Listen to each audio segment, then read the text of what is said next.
ओम शांति। आज 25/5/2021 के बाबा के महावाक्य हैं। मुरली का सार है, मीठे बच्चे, इस ड्रामा के अंदर विनाश की भारी नूंद है। तुम्हें विनाश के पहले कर्मातीत बनना है। आज की मुरली का प्रश्न है, बाबा के किन शब्दों की कशिश सम्मुख में बहुत होती है? उत्तर है, बाबा जब कहते तुम मेरे बच्चे हो तो इन शब्दों की कशिश सम्मुख में बहुत होती है। सम्मुख सुनने से बहुत अच्छा लगता है। मधुबन सब बच्चों को आकर्षित करता है क्योंकि यहाँ है ईश्वरीय परिवार। यहाँ ब्राह्मणों का संगठन है। ब्राह्मण आपस में ज्ञान की ही लेन देन करते हैं। गीत है, हमारे तीर्थ न्यारे हैं। ओम शांति। बच्चे जानते हैं हम अविनाशी यात्रा अथवा रूहानी यात्रा पर जा रहे हैं, जिस यात्रा से हम लौटकर मृत्यु लोक में नहीं आएंगे। मनुष्य तो ये बात जानते ही नहीं कि ऐसी यात्रा भी कोई होती है जहाँ से कभी लौटकर आना ना पड़े। तुम लक्की स्टार्स को अभी पता पड़ा है, ये पक्का याद करना है। हम आत्माएं पाठ बजाती हैं। उस नाटक में ऐसे नहीं कहेंगे कि मुझ आत्मा ने ये वस्त्र पहनकर पाठ बजाया और अब हम घर जाते हैं। वो तो अपने को शरीर ही समझते हैं। यहाँ तुम बच्चों को ये ज्ञान है, हम आत्मा हैं, ये शरीर रूपी कपड़ा छोड़कर फिर दूसरा जाकर लेंगे। ये 84 जन्मों के पुराने कपड़े हैं, ये छोड़कर नई दुनिया में फिर नए कपड़े लेंगे। ये लक्ष्मी नारायण ने नए कपड़े पहने हैं, ये तुम्हारी ही राजधानी के हैं। तुम भी जाए ऐसे नए दैवी कपड़े पहनेंगे। यहाँ तो कहते हैं मुझ निर्गुण हारे में कोई गुण नहीं। बाबा ही फिर ऐसा हमें गुणवान बनाते हैं। बाबा कहते हैं ये भी मेरा पाठ है, आकर फिर तुमको वाइसलेस बनाता हूँ। यहाँ ये है जीवन बंध धाम, रावण राज्य है, ये तुम्हारी बुद्धि में है। हम पतित से पावन, फिर पावन से पतित कैसे बनते हैं? तुम बच्चे जानते हो कलयुग है अंधियारा, रावण राज्य का अभी अंत है, राम राज्य की अभी आदि होनी है। अभी तो संगम युग है। कलप के संगम युग बाबा को आना पड़ता है। दुनिया वाले अभी ये समझ रहे हैं अब तो विनाश का समय है और स्थापना अर्थ भगवान कहाँ गुप्त वेश में है। अब गुप्त वेश में तो तुम आत्माएं भी हो।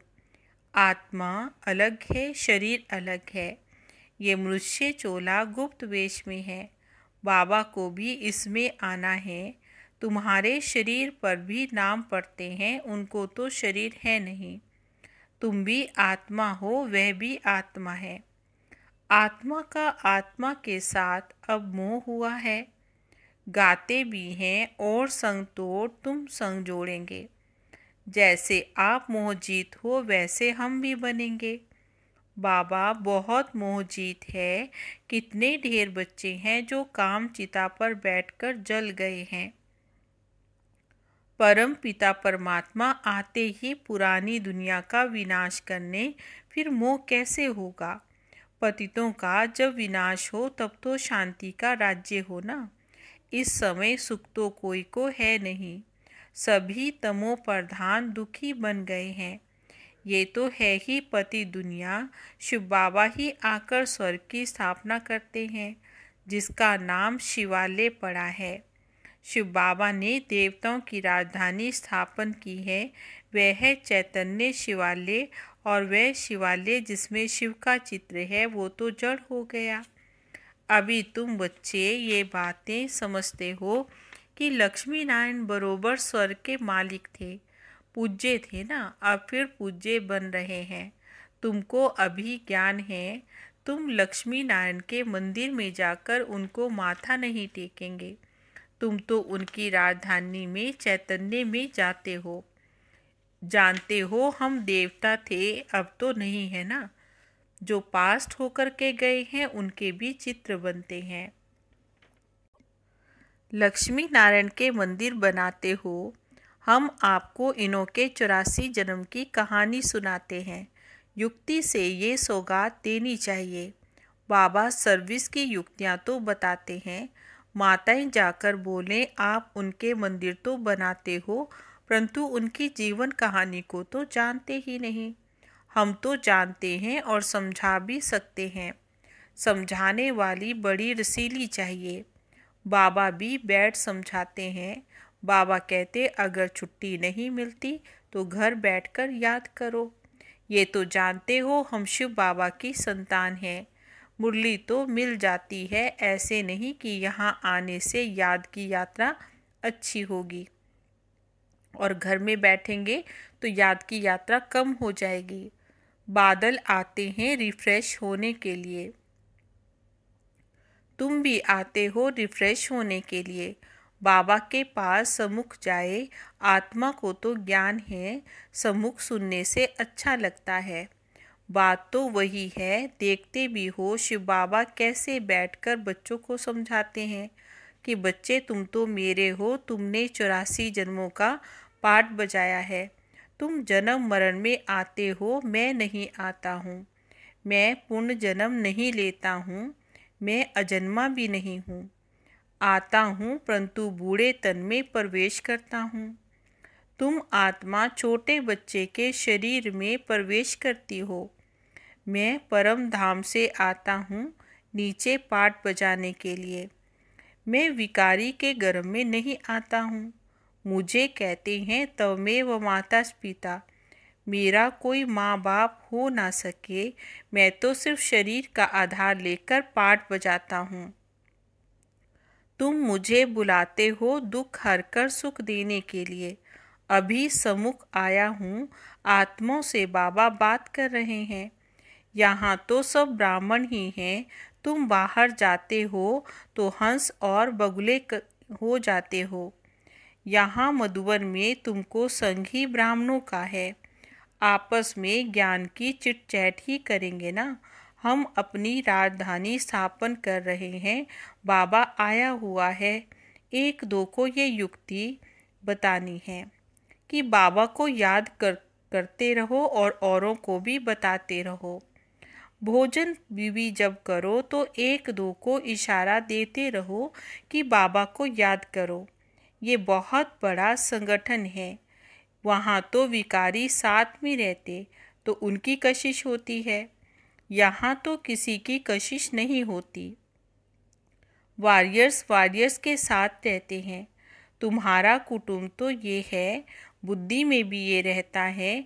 जो कोई भी मिले उनको बाबा का परिचय देते रहें कि भगवान को याद करते रहो। दो बाप तो है ना। लौकिक बाप होते भी भगवान को याद करते हैं। वो लौकिक फादर है। लौकिक फादर को गॉड फादर नहीं कहेंगे। ये है पारलौकिक बाप। जरूर गॉड फादर से वर्षा मिलता होगा ना। ऐसे भूं भूं करते रहो। तुम ब्राह्मण हो ना, सन्यासी भी भूं भूं करते हैं। इस दुनिया का सुख तो काग विष्ठा के समान है। कितना दुख है वह तो है हठ योगी निर्वर्ती मार्ग वाले। उनका तो धर्म ही अलग है। तुम जानते हो सतयुग में हम कितना सुखी पवित्र रहते हैं। भारत पवित्र प्रवृत्ति मार्ग का था। देवी देवताओं का राज्य था। जो पवित्र थे वही पतित बने हैं। पुकारते भी हैं हे पतित पावन आओ, फिर कह देते परमात्मा सर्वव्यापी है। हम जाकर ज्योति जो समाएंगे। पूर्ण जन्म को भी वे नहीं मानते। अनेक मत है ना। बाबा ने कहा दिन प्रतिदिन वृद्धि होती जा रही है। ये भी बताना है कि सन्यासियों की वृद्धि कैसे होती है। देखो नांगों की भी वृद्धि होती है ना। जिसका जो धर्म है उसमें रहने से फिर अंतमति सो गति हो जाती है। जिसका जो जास्ती अभ्यास करते हैं, जैसे कोई शास्त्र आदि पढ़ते हैं तो अंतमति सो गति, फिर छोटेपन में ही शास्त्र कंठ हो जाते हैं। अभी बाबा कहते हैं मैं फलाना हूँ, ये सब देह अभिमान की बातों को छोड़ दो। अपने को अशरीरी आत्मा समझो और बाबा को याद करो। इस शरीर को देखते हुए भी नहीं देखो। देह सही देह के जो संबंध आदि है सबको छोड़ दो। अपने को आत्मा निश्चय करो, परमात्मा को याद करो। इसमें फिर बहुत टाइम लगता है। माया याद करने नहीं देते, नहीं तो वानप्रस्थियों के लिए तो बहुत सहज है। बाबा खुद कहते हैं, अभी तुम छोटे बड़े सबकी वानप्रस्थ अवस्था है। एक तरफ विनाश भी होता रहेगा, दूसरी तरफ जन्म भी लेते रहेंगे। बाबा ने कहा, पुण्य जन्म लेना होगा तो आ जाएंगे। बच्चे भी पैदा होंगे ना, फिर विनाश भी हो जाएगा। ये तो तुम जानते हो, कोई गर्भ में होंगे, कोई कहाँ, सब खत्म हो जाएंगे। सब अपना हिसाब चुकतू कर वापिस जाएंगे। हिसाब किताब रहा हुआ होगा तो अच्छी रीति सजाएं खानी पड़ेगी, फिर वह भी हल्का हो जाएगा। ऐसे नहीं कि योग में भी रहो और पाप भी करते रहो। कई बच्चे एक तरफ चार्ट लिखते रहते, फिर ये भी कहते माया ने मुंह काला कर दिया। हमें तो माया ने हरा दिया, तो उसको फिर कच्चा ही कहेंगे। तो बाबा समझाते, तुम ऐसे समझो हम थोड़े दिन यहाँ हैं, फिर चले जाएंगे। इन सब का विनाश हो रहा है। बाबा कहते, मुझे याद करो तो विकर्म विनाश होंगे। अपना चार्ट देखते रहो। हम कितनों को रास्ता बताते हैं और पुरुषार्थ कराते हैं। तन मन धन से रूहानी सेवा में मददगार बनना पड़े। कहते हैं मन को अमन नहीं कर सकते। बाबा ने कहा, आत्मा तो है ही शांत। हम आत्मा अपने परम धाम में जाकर बैठेंगी। कोई दुनिया का संकल्प नहीं आएगा। ऐसे नहीं कि आंखें बंद करके अनकॉन्शियस हो जाओ। ऐसे बहुत सीखते भी हैं। 10-15 दिन अनकॉन्शियस भी हो जाते हैं। ये अभ्यास करते फिर इतने समय के बाद जाग जाएंगे। जैसे टाइम बॉम्ब्स होते तो उनका भी टाइम होता है ना, ये इतने घंटे के बाद फटेंगे। तुम बच्चों को ये पता है हम योग लगा रहे हैं। जब तमो प्रधान किचड़ा निकलेगा, हम सतो प्रधान बन जाएंगे, तो फिर इस शरीर को भी छोड़ देंगे। हम अभी योग की यात्रा पर है, हमें टाइम मिला हुआ है। फिर ये शरीर छोड़ना ही है, फिर सब खत्म हो जाएगा। टाइम भी नूंदा हुआ है, फिर पिछाड़ी में मच्छरों सदृश शरीर छोड़ देंगे। फिर विनाश होगा। तुम कर्मातीत अवस्था को पाएंगे, फिर विनाश शुरू हो जाएगा। ये विनाश का बड़ा भारी सीन है। ये ड्रामा में भारी नूंद है। तुम जानते हो हमारी अवस्था एक रस रहेगी। खुशी में सदैव हर्षित रहेंगे। ये दुनिया तो खलास होनी है। जानते हैं कलप कलप संगम युग होता है, तब विनाश होता है। सिर्फ बॉम्ब्स नहीं, नेचुरल कैलेमिटीज भी मदद करती है। तो बच्चों को ये बुद्धि में रहना चाहिए, अभी हमको जाना है। जितना बाबा को याद करेंगे तो विकर्म विनाश होंगे, फिर ऊंच पद भी पाएंगे। कहते भी हैं चैरिटी बिगिंस एट होम, कोशिश करना चाहिए। कन्या वह जो पियर घर और ससुर घर का उद्धार करे। तो चैरिटी बिगिंस एट होम हुआ ना। बाबा ने कहा सर्विस में लगा रहना चाहिए। बोलो शिव बाबा कहते हैं मुझे याद करो तो वर्षा मिलेगा। ये तो सीधी सी बात है। मुझ अलग को याद करेंगे तो स्वर्ग का वर्षा तुम्हारा है। विश्व के मालिक तुम बन जाएंगे। अब वर्षा पाना है तो मुझे याद करो। बच्चों का फर्ज है पैगाम देना, आगे भी दिया था। बताना है विनाश सामने खड़ा है, फिर कलयुग के बाद सतयुग आएगा। बाबा ही आकर वर्षा देते हैं। रावण नरकवासी बनाते, बाबा आकर स्वर्गवासी बनाते। ये कहानी भारत की है ना। भारतवासियों को खड़ा करना है। पहले शिव के मंदिर में जाकर समझाना है। ये बाप नई सृष्टि रचने वाला है। कहते हैं मुझे याद करो तो तुम्हारे विक्रम विनाश हो। ये निराकार बाबा आए हुए हैं, ब्रह्मा के द्वारा स्वर्ग की स्थापना कर रहे हैं। अब बाप और वर्षे को याद करो। 84 जन्म पूरे हुए हैं। अब हम आपको बताते हैं। अब मानो या ना मानो तुम्हारी मर्जी। बातें तो बड़ी अच्छी हैं। बाबा ही दुख हरता सुख करता है। थोड़ा ही समझाया फिर चला। ये है तुम्हारा धंधा। मेहनत तो इसमें कुछ भी नहीं है, सिर्फ मुख से बोलना है। बाबा कहते हैं मुझे याद करो, देही अभिमानी बनो। शिव के पुजारियों के पास भी जाकर, फिर लक्ष्मी नारायण के पुजारियों के पास जाकर बाबा ने कहा फिर उनको समझाना चाहिए। उनको फिर लक्ष्मी नारायण या शिव बाबा की जीवन कहानी सुनानी चाहिए। अच्छा, मीठे मीठे सीखी लदे बच्चों प्रति माता पिता बाप दादा का याद प्यार और गुड मॉर्निंग। रूहानी बाप की रूहानी बच्चों को नमस्ते। हम रूहानी बच्चों की रूहानी बाबा को नमस्ते नमस्ते नमस्ते जी। गुड मॉर्निंग बाबा।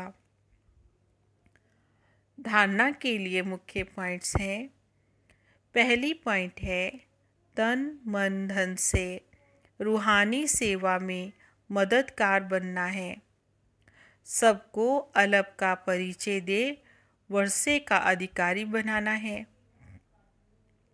विनाश के पहले कर्मातीत बनने के लिए बाबा की याद में रहना है। दूसरी पॉइंट है बाप समान मोह जीत बनना है।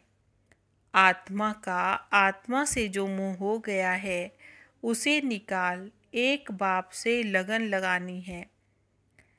आज का वरदान है निराकारी स्थिति के अभ्यास द्वारा मैंपन को समाप्त करने वाले निरहंकारी भव। निराकारी स्थिति के अभ्यास द्वारा मैंपन को समाप्त करने वाले निरहंकारी भव। वर्तमान समय सबसे महीन और सुंदर धागा ये मैंपन है। ये मैं शब्द ही देह अभिमान से पार ले जाने वाला भी है, तो देह अभिमान में लाने वाला भी है।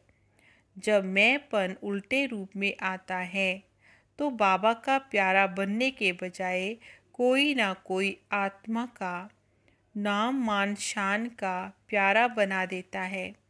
इस बंधन से मुक्त बनने के लिए निरंतर निराकारी स्थिति में स्थित होकर साकार में आओ।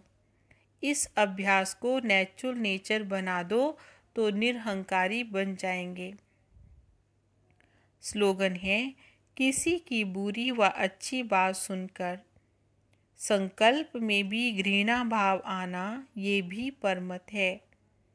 किसी की बुरी या अच्छी बात सुनकर अगर हमारे संकल्प में भी कोई घृणा भाव आता है तो इसको भी श्रीमत नहीं करेंगे, इसको परमत कहेंगे। ओम शांति।